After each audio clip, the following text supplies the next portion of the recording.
حضرت عمر رضی اللہ تعالیٰ عنہ نبی کریم علیہ السلام کے وہ پیارے صحابی ہیں، آپ مرید بھی ہیں مراد بھی ہیں، یعنی آپ وہ مراد رسول ہیں کہ جن کے لیے رسول اللہ صلی اللہ تعالیٰ علیہ وآلہ وسلم نے باقاعدہ دعا فرمائی ہے، اور آپ کی دعا کا ہی وہ اثر تھا۔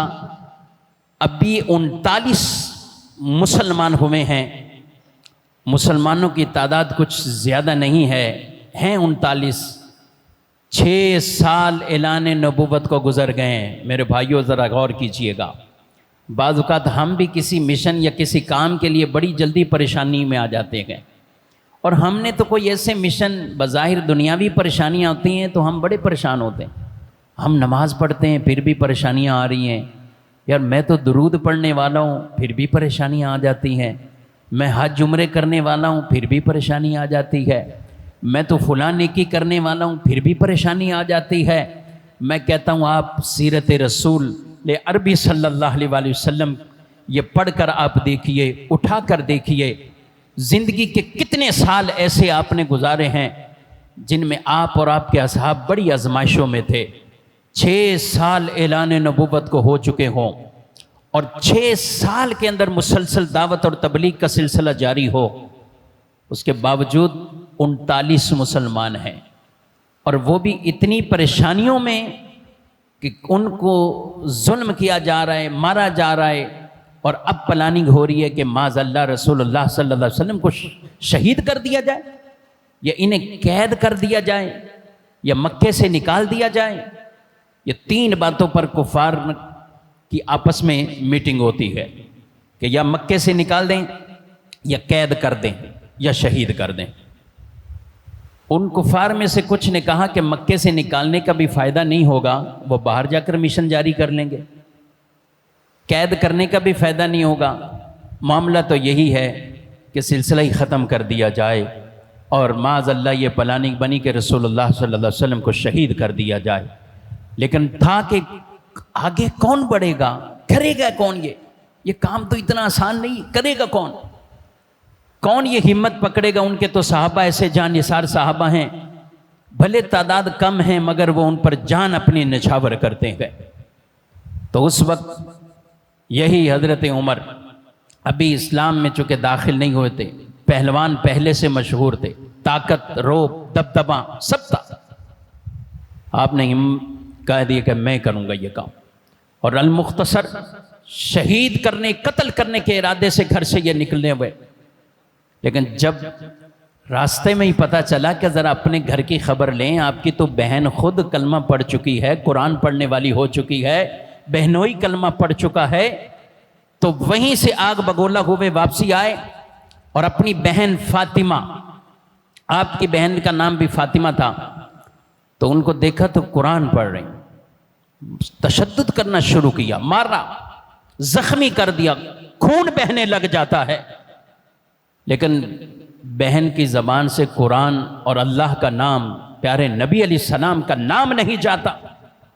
حضرت عمر رضی اللہ تعالی عنہ آپ چونکہ اس وقت ایک اور شدت والے انداز میں تھے، مارتے گئے، لیکن بہن نے ایک ہی بات کہی کہ بھائی جتنا مارنا ہے مار دو، یہ جسم کا ایک ایک خون کا قطرہ تو بہہ سکتا ہے، مگر یہ نام اور یہ جو کلمہ پڑا ہے یہ دامن کبھی نہیں چھوڑ سکتا ہے، یہ دامن نہیں چھوٹے گا، مارنا ہے جتنا مار۔ پھر آپ تھوڑا ٹھنڈے ہوئے، مجھے بھی قرآن دو۔ کیا پڑھ رہے تھے؟ سورہ طٰہٰ، قرآن مجید فرقان حمید کی مبارک سورت، 16ویں پارے کی، طٰہٰ ما انزلنا علیک القرآن لتشقیٰ الا تذکرۃ لمن یخشیٰ، یہ وہ مبارک ایسے کلمات تھے، 16ویں پارے کی یہ سورت اتری ہوئی تھی۔ اللہ اکبر۔ بہن نے کہا پہلے طہارت کر لیں، پھر یہ آپ کو یہ پڑھایا جائے گا، دیا جائے گا۔ بہرحال طہارت بھی ہوئی، قرآن بھی پڑھا، اور اس کو کلمات کو دیکھا، اور بہن پڑھا رہی ہیں اور بھائی پڑھ رہا ہے، تاثیر کیسی ہوتی ہے۔ میں نے کہا فاطمہ بنت خباب نے جو قرآن عمر کو پڑھا دیا ہے تو عمر کا دل ایسا نرم ہو گیا ہے کہ عمر کلمہ پڑھ کے مسلمان ہو گئے۔ فاطمہ نے پڑھایا عمر کو تو عمر کا دل نرم ہوا، اور فاطمہ بنت محمد نے قرآن حسین کو پڑھایا ہے، سر تن سے جدا ہے، نیزے پر بھی قرآن جاری ہو جاتا ہے۔ ان کے قرآن ایسا جاری ہوا ہے کہ نیزے پر بھی قرآن وہ پڑھ رہے گئے۔ بہن اور مائیں کمال کی ہوں تو اولادیں بھی کمال کی پیدا ہوتی ہیں۔ ان کی اولادوں کی اگر ماں اور بہن ہی ایسی تربیت کر دے تو یاد رکھیں یہ گھروں کی تربیت پہلی تربیت ہے جو قبر تک ساتھ رہتی ہے۔ اور یہی وہ معاملہ تھا کہ دل نرم ہوا، حضور کی بارگاہ میں گئے، اللہ اکبر۔ حضرت حمزہ کہتے ہیں اگر اچھا ارادہ ہے تو ٹھیک، ورنہ آج عمر یہاں سے بچ کر نہیں جائے گا۔ نبی کریم علیہ السلام باہر تشریف لے آئے، عمر کی چادر کو جھنجھوڑا اور کہا عمر کب تک رہو گے جہالت میں، کب تک یہ کفر میں رہو گے؟ یہی چند کلمات تھے، قدموں پہ گرے کلمہ پڑھ کے مسلمان ہو جاتے ہیں۔ اور یہ وہ انداز تھا کہ آپ نے دعا مانگی تھی، حضور السلام نے دعا مانگی اللہم اعز الاسلام بعمر خاصہ۔ ایک روایت میں عمر بن ہشام اور عمر بن خطاب، یہ آپ نے دعا مانگی نا، تو یہ صحابہ نے کہا کہ یہ دعا کیسی ہے؟ ایک دن پہلے دعا مانگی ہے، اگلے دن یہ دعا قبول ہو جاتی ہے۔ اور مسلمان اتنے زور شوق سے اللہ کا نام بلند کر رہے ہیں۔